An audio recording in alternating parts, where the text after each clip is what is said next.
you? Welcome to episode 12 of the Samsqueak Craftcast. I'm so glad you're here. So, if this is your first time joining us, I am Sam.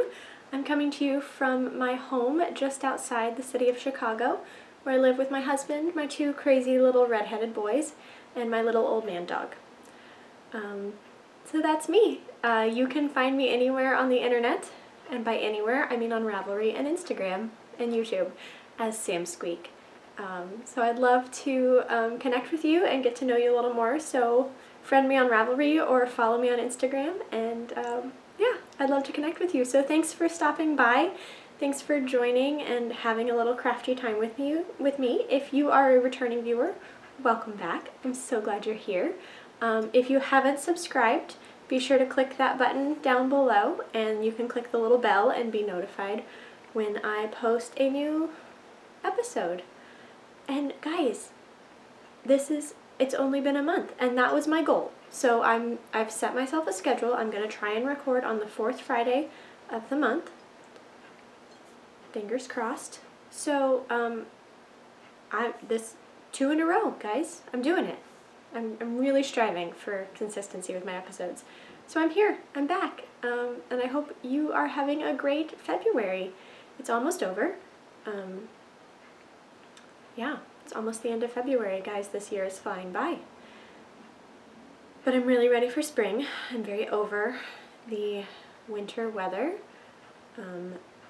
I don't know why I live here. This is an unpleasant place for this entire season. And this entire season lasts for a really long time. So, it's actually supposed to be kind of nice tomorrow, but it's, well, warm, but then it's going to rain. So, I'm over it. All of you podcasters who live in warm places, I watch you and I enjoy watching you, and I love to see how warm you look sitting out in the sun or sitting in your house not wrapped up in blankets, but I'm a little jealous, and yeah, that's it. I'm rambling. We're like 2 minutes in and I'm already rambling. Guys, I'm sorry. Look who's back. It's my llama mug. I still love it. It's gigantic. Like, it's bigger than my head. I had to put 2 tea bags in it because it holds so much water. Alright, that's me. Welcome, I'm glad you're here. Let's jump in. Let's start off with finished objects. In true Sam form, I don't have most of my finished objects. Sorry. So I made 2 more of my arm knit blankets, which if you haven't seen those, I'll pop a picture here of one of them, but these are not the ones that I made just recently. So I made one originally for my sister-in-law for Christmas, and then I've been making them to sell locally, just through like some local Facebook groups that I'm a part of, which I don't normally sell things, but these are so much fun that I decided to. So I made 2 of those, and they are already off with their new owners, and I did not take pictures of them because I don't make them inside my house, and I didn't want to photograph them inside my house because I try to preserve, keep them away from the dog hair, because it's not going to come out. I actually have one of them on my couch, and it is my dog's new favorite thing, so it's pretty covered in dog hair at this point, and I don't think it's coming out. But they're so much fun to make. If you didn't see it, I have a time-lapse video that I posted a little bit ago that is just a time-lapse of me making the blanket. So from start to finish, you can watch the whole thing in about 2.5 minutes. They're really fun to make. I've got it down pretty good. From starting like with just the balls of yarn to having a finished blanket, took me less than an hour per blanket. I think it was like 45 minutes per blanket this time, which is really fun. So yeah, they use the Bernat Blanket Big yarn, and it takes 6 balls of that. I think you can still get the yarn at Michael's right now. And I was also just at Hobby Lobby recently, and they have a very similar yarn. So it's not the regular Bernat blanket that's kind of like a bulky or like heavy worsted weight. It's the burnout blanket big, so like the strand of yarn is like big. And then I double strand it and arm knit with that. So if I'll link to my Ravelry project down below where I put the notes on how I made that. So if you want to make yourself an arm knitted blanket, you 100% should, because it's amazing. It's like being wrapped up in a marshmallow, and I'm in love with it. And usually that would be the closest thing to knitting you would see on this podcast. But stay tuned, because later in this episode, I'm going to shock you with some knitting. So that's finished object 1 and 2 that I don't have here. The next finished object that I have is I made a hat for my son for Valentine's Day. So I'm learning more and more that my oldest son, who is in kindergarten, he's 5, his love language is gifts, specifically handmade gifts. So it started at Christmas, but he's very crafty, very creative, and he will just sit at the kitchen table and draw and make crafts for people. Usually it's drawing and like gluing on paper, and he will make things for people and then seal them up in envelopes for every holiday event. So for Christmas we had he had to have made like 50 envelopes over like the course of a month. And then as soon as Christmas was over, he just started making them for like every morning. He would make things for our family, and he called them family morning surprises. And now he's on basically a countdown for every holiday. So after Christmas, after a little while, he started a countdown for my younger son's birthday and was making things for him, and then he started a countdown for Valentine's Day and made things for Valentine's Day, and now he's on a countdown for my birthday, and there's a whole bag full of stuff in his room that he's made for my birthday, which is next week. So yeah, that's just how he expresses his love, is through handmade gifts. And so I decided I'm trying to learn to speak that language for him, and the gift was kind of 2 parts. So we did a craft together, which was I let him dye some yarn.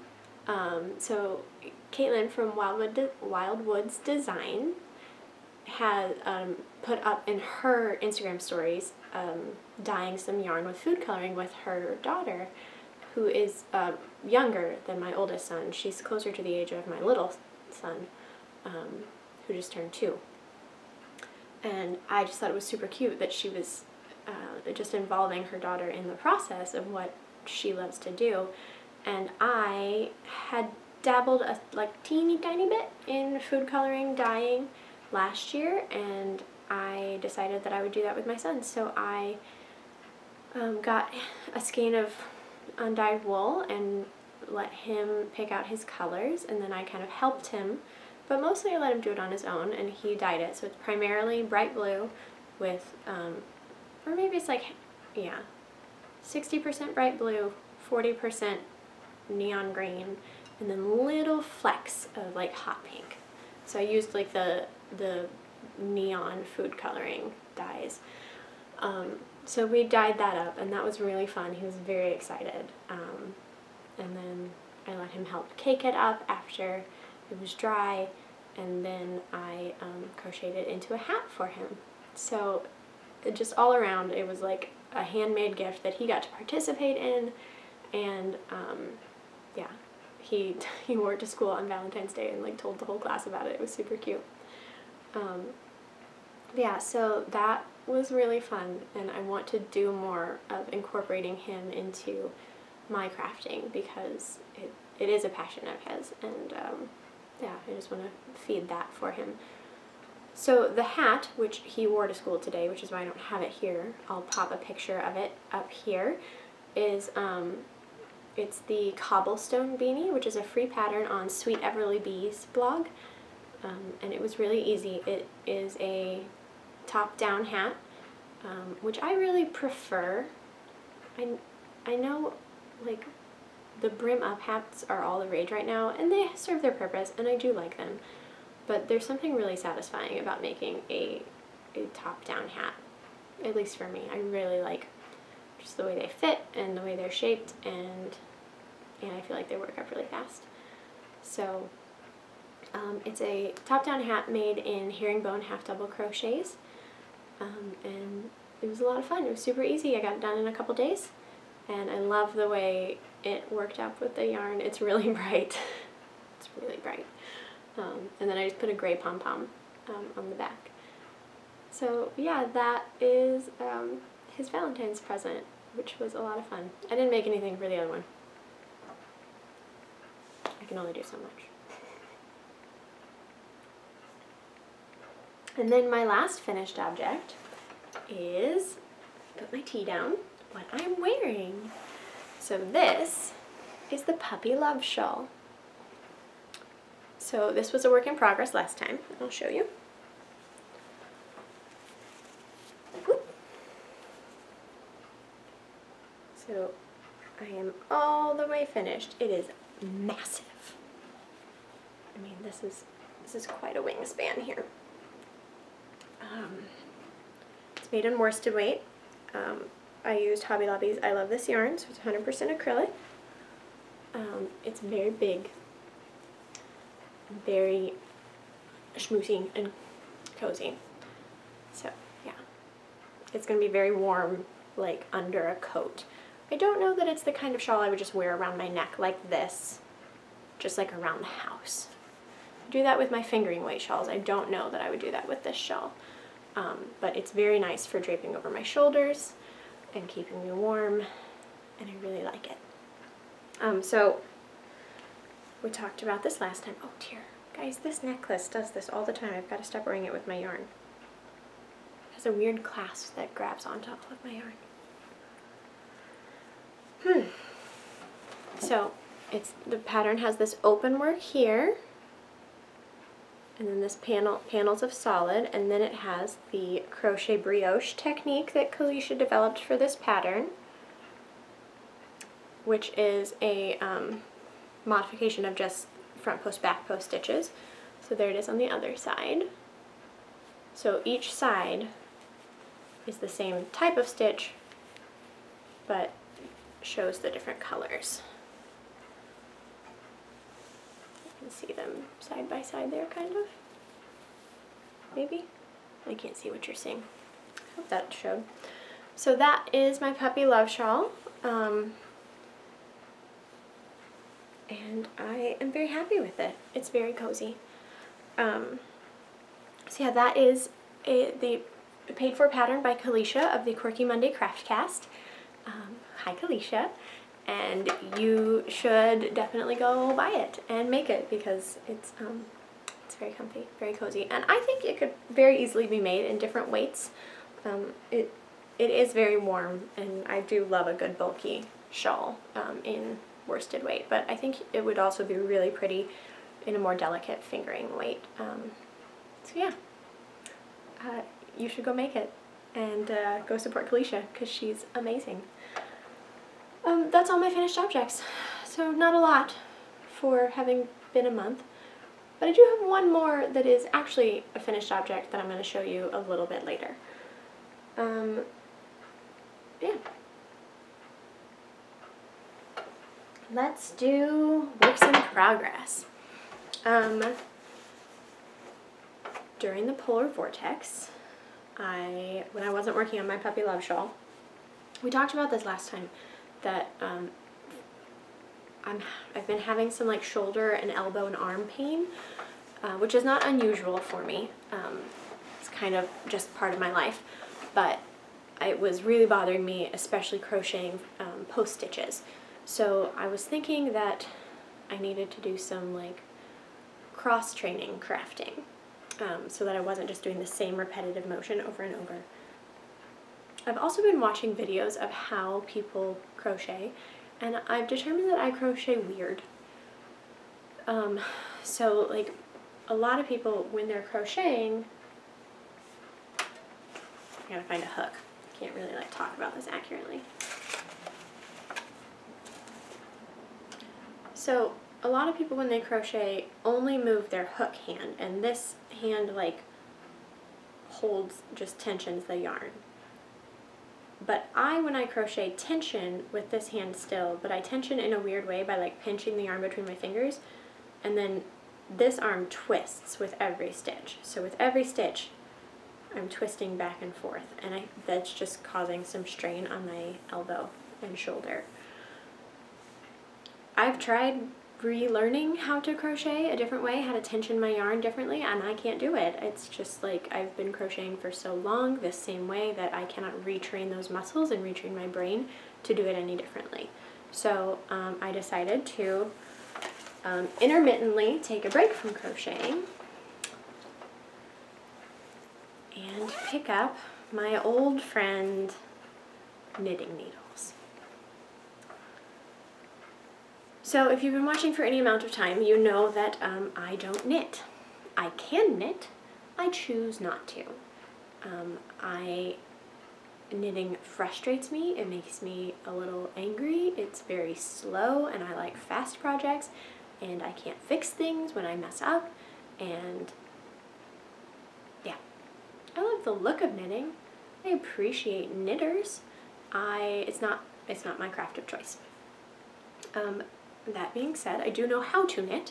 I actually learned to knit before I learned to crochet, and but I haven't knit. I was trying to think, and I legitimately have not picked up a set of knitting needles in over 5 years. I don't think I've knit anything since before my first child was born. So it's been a while, but it comes right back. I didn't have any trouble, hadn't forgotten how to do any of the things. It's just muscle memory, and it still works. So I am knitting a pair of socks. Look how much sock I have. That's a lot of sock for me. I know I've been doing this for a month, and I should probably have more sock than this. But I haven't actually worked on it in a couple weeks. So it's kind of my like in between when I either need to give my arm a break or I don't know what I want to be working on. So I'm just doing a plain vanilla sock, so I don't want to do anything too fancy and like frustrate myself when I messed it up. So I figured I couldn't really mess up just stocking it in the round. Just knit every stitch forever and ever. I think I can do that. So yeah, this is my sock.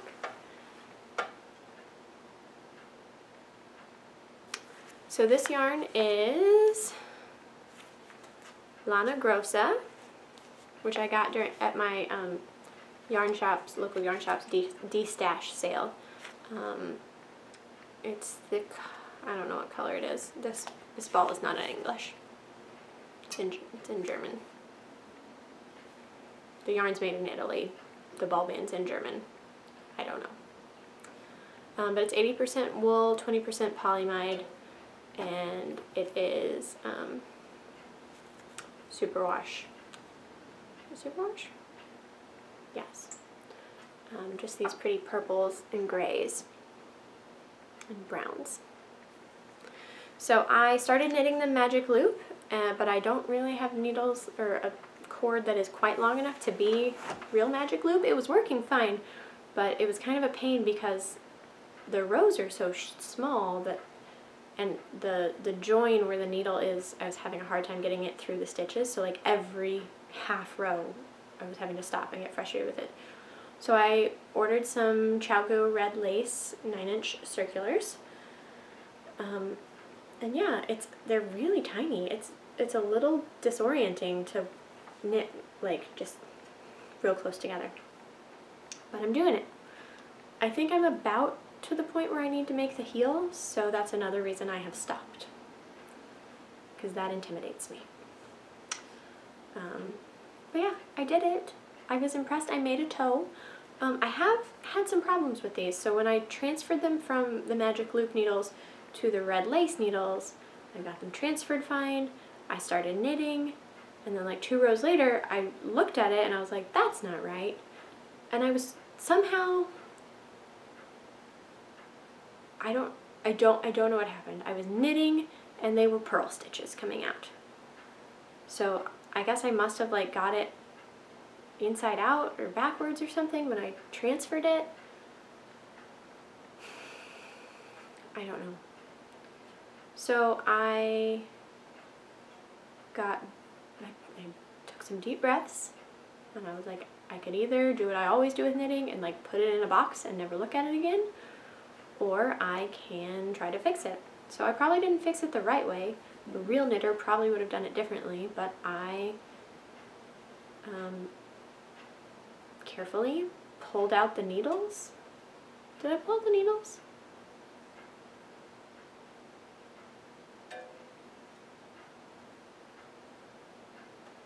Yeah, because I had to do 2 rows. So I pulled out the needles, I frogged back to where I was right, and then I just very carefully slipped the needle back into every stitch, and I didn't drop a stitch. And then I went going for a couple more rounds, and then I realized further back I had dropped a stitch. And I don't know how, but I had dropped the stitch, and it was just like hanging out there, like a little stitch just sticking out. But then I had like knit over where the hole would be, so there was no way for me to like open it up and like hook it back up to go on the needle. Like it wasn't gonna work because it was solid fabric after that dropped stitch. So then there was just like a loose loop hanging out of my sock, and I was like, that's going to unravel. So I pulled my needles out again and I pulled back like 5 rows, and then I got them all back on, and fingers crossed, guys, I think we're going. So I don't know how I did that. It might happen again next time. I don't know how I got it on backwards. I don't know how I dropped a stitch and then like undrop. This is why I don't knit. But I'm very proud of myself for at least getting this far. We will see how I feel after I get past the heel, and then we'll see if I ever make the second one. But for this pattern, I am using the Sock Knitter's Notebook Pattern Generator. So it's free on Ravelry, or it's linked on Ravelry, and you just go to the website and you put in your foot measurements and your gauge, and it tells you how many stitches, like exactly what to do and how many stitches you need. So I have 56 stitches on here, which everyone I hear talking about making socks seems to have more stitches than that. But I have very small child-sized feet. I wear a women's 5.5 shoe, so little tiny baby feet. So these, before I put them on the 9-inch circulars, I did try them on my foot, and they fit perfectly. It fits perfectly. So it would be nice to have a nice, well-fitting pair of custom-made Sam socks if I ever get around to finishing them. Part of me thought that I would make them as my birthday socks, because I hear people say things like birthday socks, and I think that sounds really fun. And they're purple, and amethyst is February's birthstone, so my birthstone. But my birthday's on Tuesday, and clearly I'm not getting birthday socks.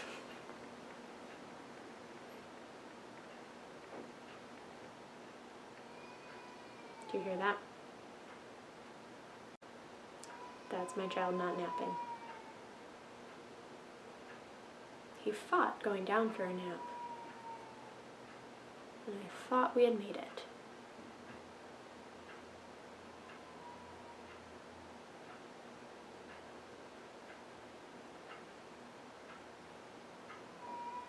Okay, I'm going to pause for a minute, and we're going to see if he goes back to sleep.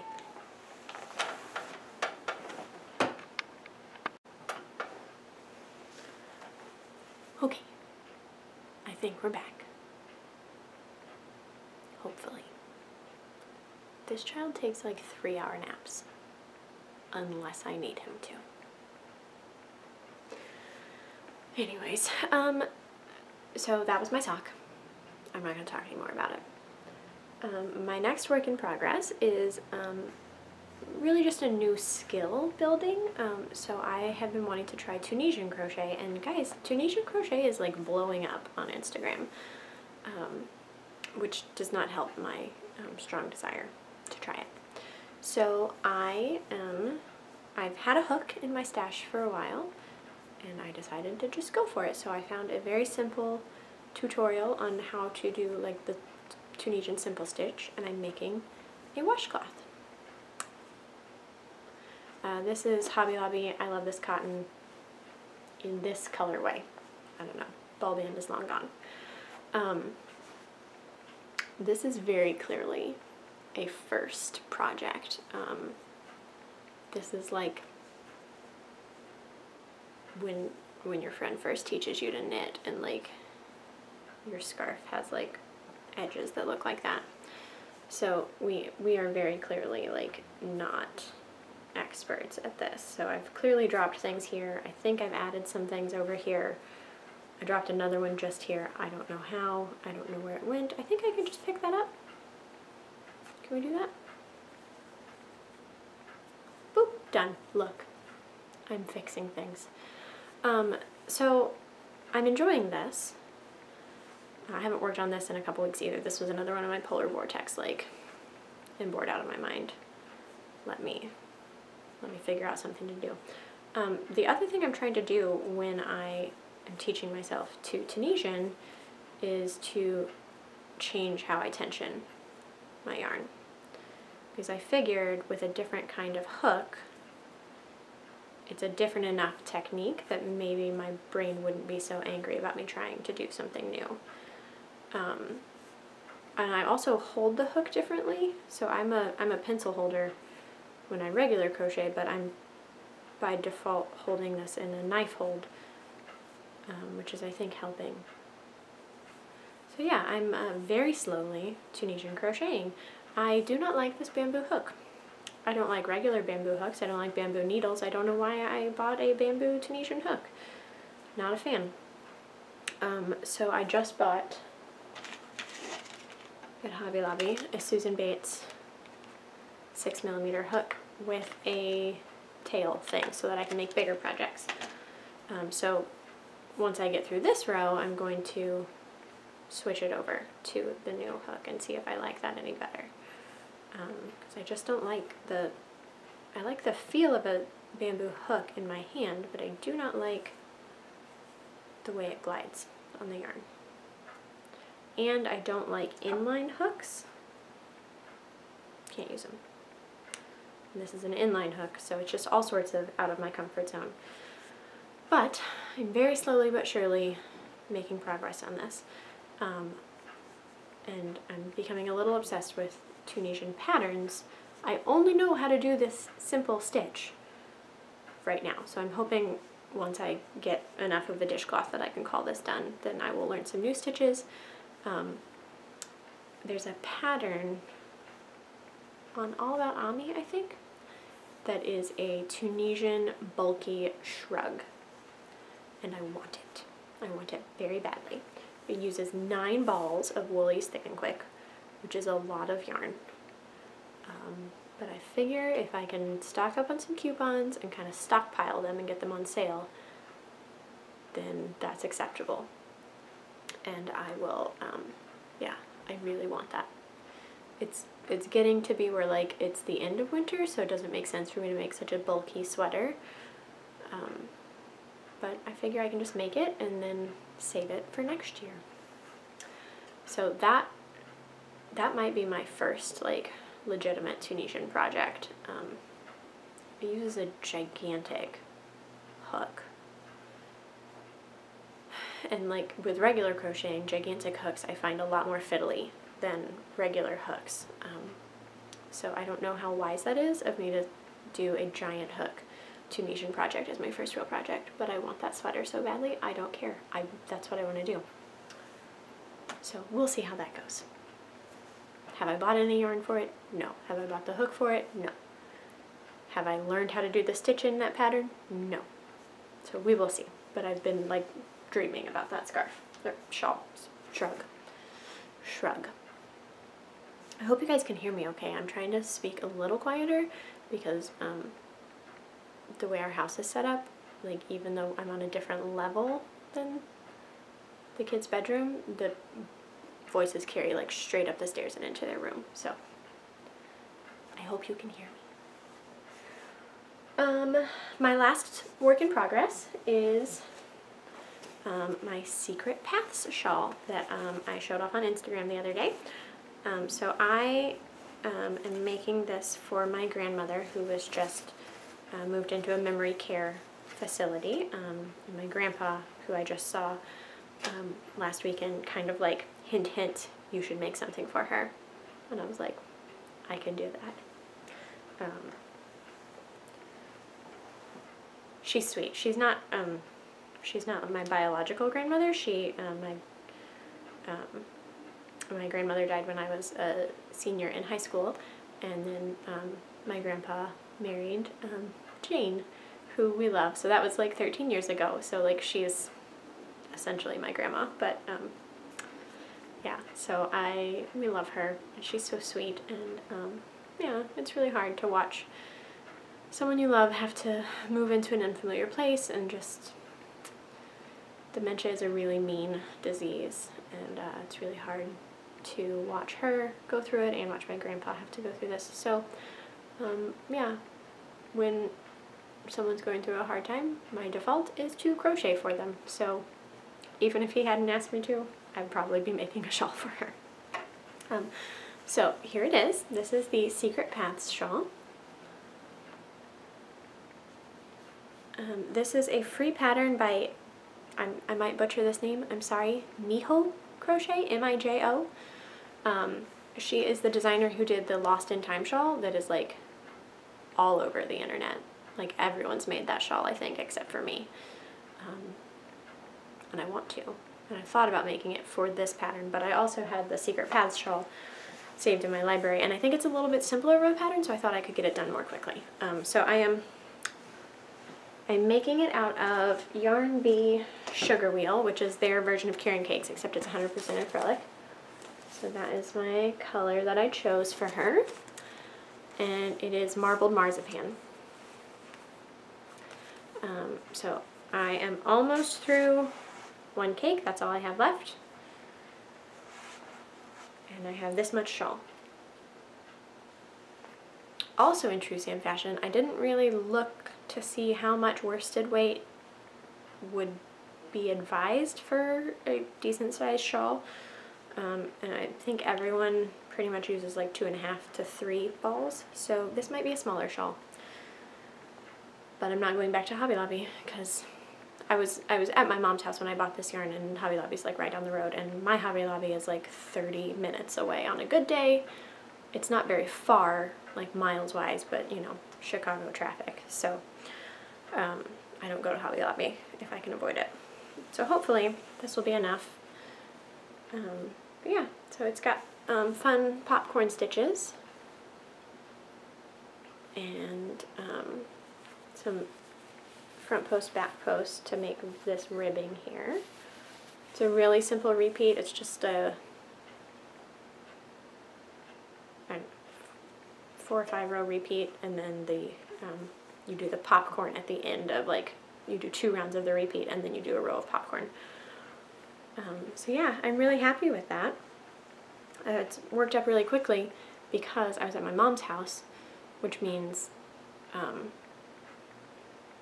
basically my children want nothing to do with me when I'm at my mom's house, and they just want Grammy.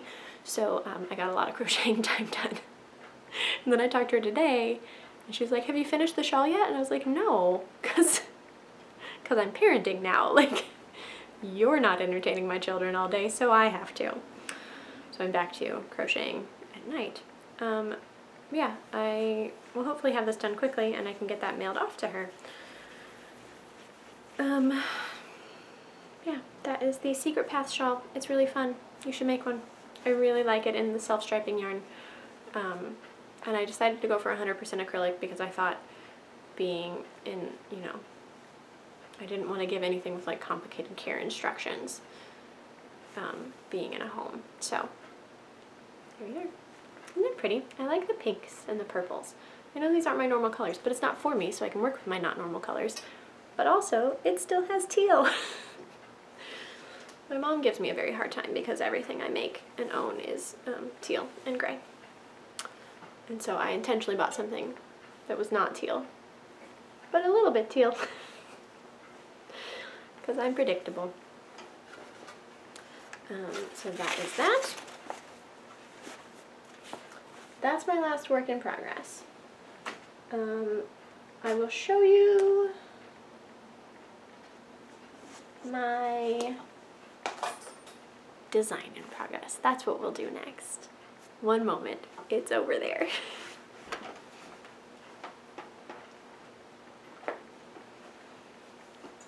Okay, so we talked about this during my last episode, that I was relaunching, like re-envisioning the design that I started last fall, which is the cabled shawl. And if you follow me on Instagram, you have seen it, because I'm a little bit obsessed with it. So I been making it out of Madeline Tosh Sport yarn, in the colorway. I'm really bad at remembering colorways.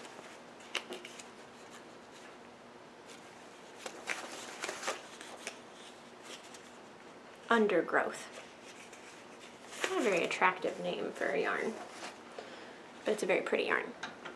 So I am making it out of the sport weight yarn, and it takes 3 skeins of sport weight.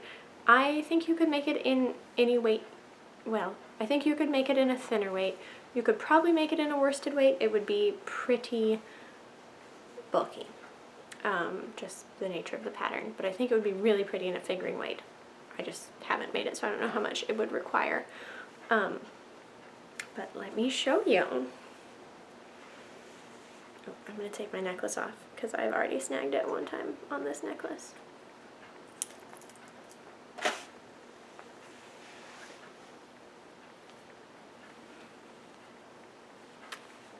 So here we are. I'll stand up a little bit so you can see it.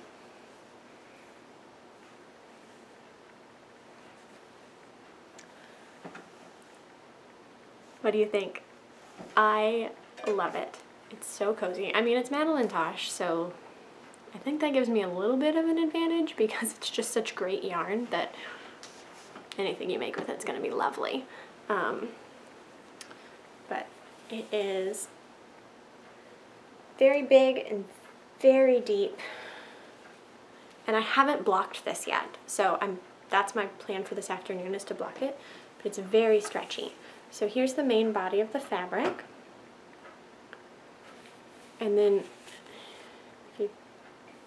it stretches really far. So I think I'm going to block it kind of medium aggressively to give it just a little bit wider of a wingspan.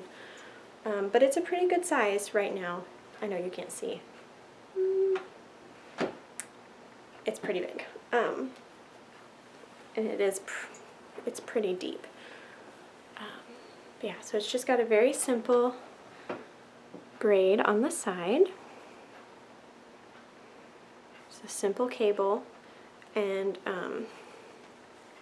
just the main body. Just kind of this knit look ribbing. It's very stretchy and very smooshy. I'm really happy with it.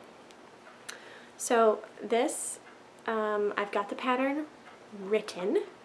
I just need to review it one more time, add some pictures for explaining this main stitch that I use in it, and then I will be ready for testers. So I'm hoping it will be out in the next month, because I have to give testers time to make it.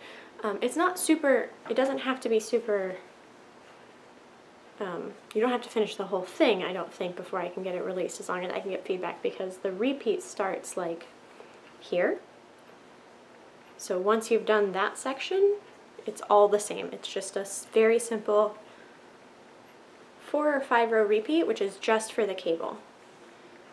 So this doesn't change. Same every row.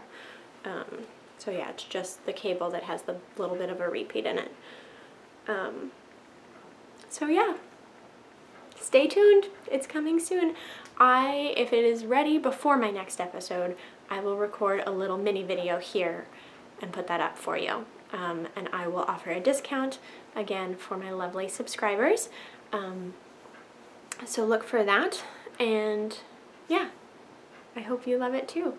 So I still don't have a name for it, so if you have any name ideas, let me know. Let me know down below.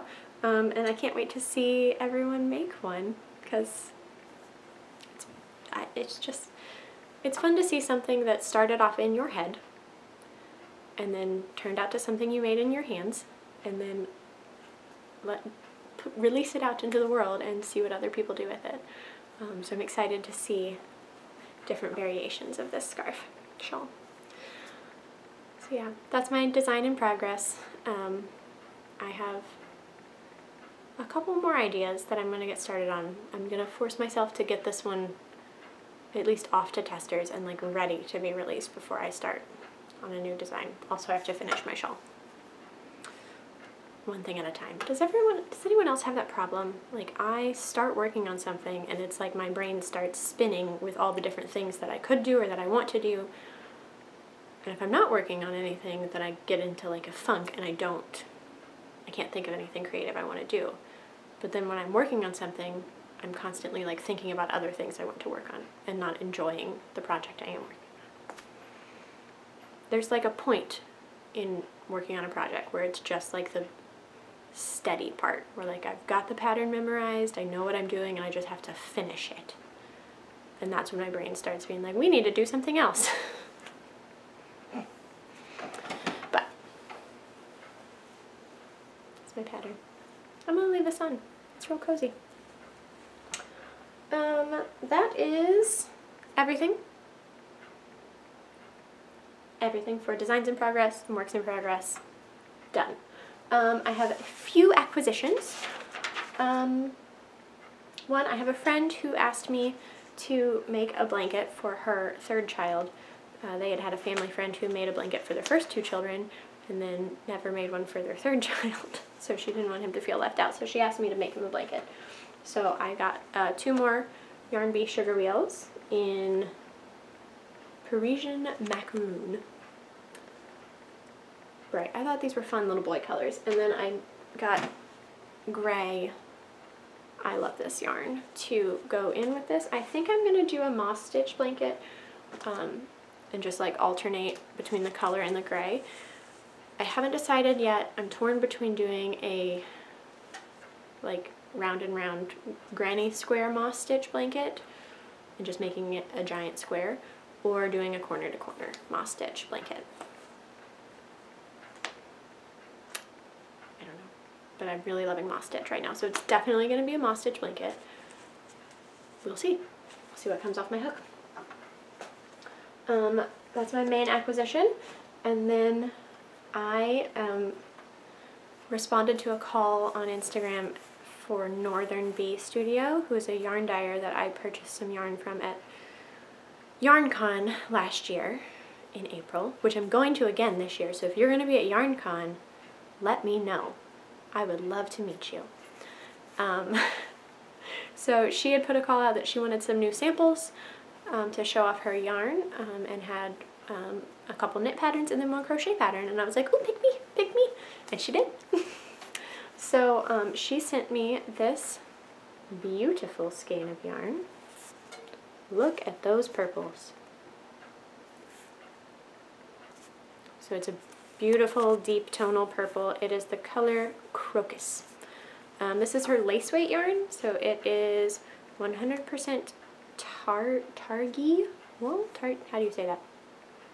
That word. Clearly, I'm not a wool expert. It's that kind of wool, 500 yards per 80 grams. And then she gifted me the pattern, which is the Alpine Frost Cowl by Amy O'Neill Hauk. I hope I said that right. Looks like a super simple pattern. So I haven't started this yet. It's due back to her at the end of March, so it looks like a pretty quick make, so I will get started on that maybe this weekend. So yeah. Isn't it pretty?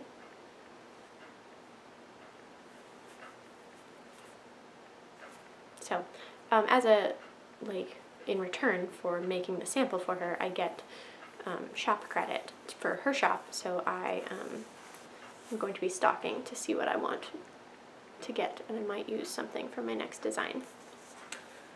So that is my only other acquisition slash next thing that I'm going to be making. And yeah, I did another Instagram stories question thing to see if you guys had any questions for my Q&A segment I started last time.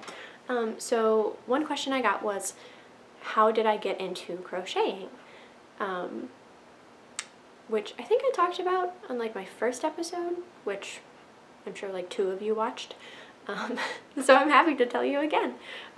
So like I said earlier, I learned to knit first. So I taught myself how to knit in 2005 by looking online. I just read online instructions. I didn't do YouTube videos. I don't learn from videos. I never watch videos on how to do things. I shouldn't say never. I very rarely. And this was, I guess it was 2005. That's like kind of before YouTube was a thing. That makes me feel really old. Okay, so in 2005, my freshman year of college, I taught myself how to knit. And I knit like garter stitch scarves for everyone I knew that Christmas. Fun side note to that was that I taught myself to knit during like when I should have been studying for finals my first semester, because I am a procrastinator.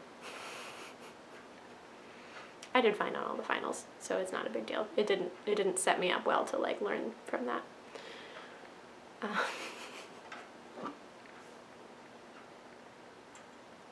So then, that next year, in 2006, I was studying abroad in France, because I have a French degree, which is useless. But so I was studying abroad in France. I was living in Aix-en-Provence with my host mom. I was there for a semester, and I was knitting one day in the living room, just knitting a dishcloth, and my host mom was like, "Oh, you knit! I knit!" And like she was like a real knitter, like serious knitter. And I was like, "That's awesome, like we both knit." And she was like, "So you crochet too, right?" And I was like, "Nope, just knit." And she was like, "Unacceptable." Like little older French woman, just like, you don't mess with them. So she's like, it's unacceptable. You cannot knit and not crochet. So she sent me to the yarn store in town by myself, and told me what size hook to get and to get some yarn. So I went into the little French yarn store and I got my hook, and I came home and she taught me how to crochet. She just made me chain over and over and over and over and over and over and over, and I was like, this is not working, this is so frustrating, I'm no good at this. And she's like, just sit there on the couch and keep doing it. And so I did it, and I did it for a couple hours, and then finally she was like, okay, you can chain, now I'm going to teach you how to do the stitches. And so she taught me how to do single crochet and double crochet, and just had me practice back and forth and back and forth and back and forth. And I did that for a couple days, and then I had one knitting magazine with me that I had been given right before I left. So, and it had one crochet pattern in it for like a flower. So the first thing I ever actually crocheted following a pattern was a little white flower. And then I looked up online just a free hat pattern, and I did just a very simple double crochet beanie, top down. And that was my first project. I actually just got rid of that hat because I never wore it. It was ratty and pretty awful, but it was just like one of those things I was holding on to, and I was like, I don't need this or want this anymore. But yeah, it was just a black hat with a white flower on it. So that was how I got started crocheting. And then once I came back from that semester, I just started looking at patterns. I had a friend who was having a baby, and I thought, well, I can crochet a baby blanket. That'll be a lot faster than knitting one. So I made a baby blanket, and then I discovered amigurumi, and I went down like a major amigurumi hole that I didn't come out of for many years. And I pretty much only crocheted amigurumi for probably 5 years. And I kind of designed my own amigurumi patterns for a little while. I had a little Etsy where I sold them for like not enough money to make it worth it. But yeah, it was a lot of fun. I would felt them, so I would make them out of wool and then felt them. So it was a fun time. I don't do amigurumi so much anymore. But yeah, that is the beginnings of my crochet journey. And so yeah, I started in 2006. It's 2019 now. So I've been doing this for a long, long time. So, yeah.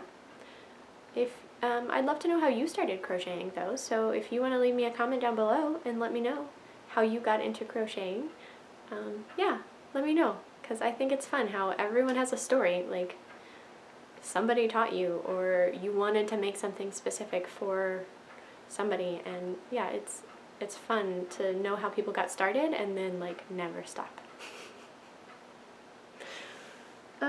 So that is my question for today, and there's not much else going on. I'm doing fiber share again, but I don't have anything to show you for it, so I will either take pictures of it because I have to ship it next week. I have like written down everything I need, I just have to get it all together. So I'm doing fiber share again, I'm very excited about that, and I'll take pictures or I'll try to do a little mini video to show you what I am sending off for that. And other than that, I don't have much going on. My birthday is on Tuesday. Today's Friday. So my birthday's on Tuesday, the 26th. So maybe I'll have some yarny goodness to show you next time, or maybe I won't.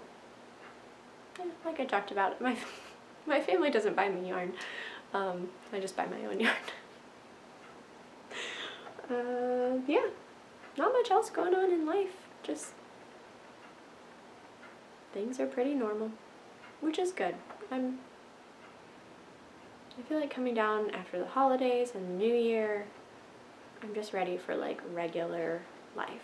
So we're at the end of February, I think we're finally there to just regular life. And hopefully it'll warm up soon. So yeah, leave me a comment down below, tell me how you're doing, tell me what you're working on, tell me how you got started crocheting. And make sure you're subscribed so you can be notified of when I have another video posted, and don't forget, when we get to 200 subscribers, I'm going to do another little giveaway. So yeah, look for that, and look for my new pattern release. If you have a name idea, pop it down below. I'd love to hear. I'm compiling a list, but I haven't decided on anything yet. And I will talk to you guys soon. Bye!